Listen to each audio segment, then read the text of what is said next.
De zomer van Marco, ja, dat is bijna alleen maar varen, of niet? Ja, we zijn met de fans een aantal keertjes al wezen varen en er staat er nog eentje op het programma. 29 augustus trekken we weer door het mooie groene hart van Zuid-Holland. Met de fans aan boord, leuk!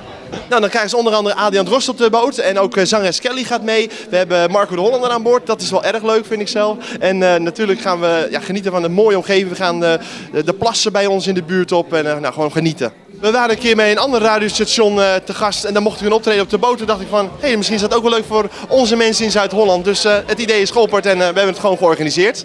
De eerste keer zit erop, hoe is het bevallen? Heel erg leuk en de mensen die vonden het heel erg gezellig. Wat artiesten aan boord. Er was een ruimte om lekker boven op het dek te zitten en te genieten van het mooie weer. Want de zon scheen toen 35 graden, dus we hadden echt een superdag. Nee, een dag om nooit te vergeten. Geniet zeker van het leven, dat is ook de titel van de nieuwe single. En achter de schermen zijn we alweer druk bezig om een nieuw album in elkaar te zetten. Dat gaan we in augustus afmaken, zodat we hem in oktober kunnen presenteren. 30 oktober is de release datum.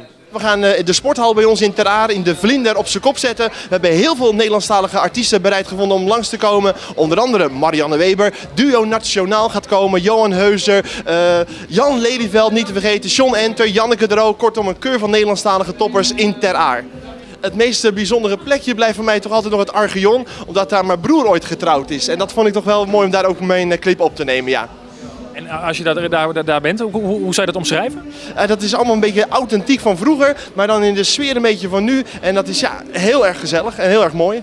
In welke clip komt dat plekje voor? Dat is in mijn clip Mijn Droom. En dat liedje heb ik weer opgenomen voor mijn trouwdag van mijn eigen weer. Dus ja, het komt allemaal weer mooi samen. Zullen we er naar kijken? Ik vind het een heel goed idee.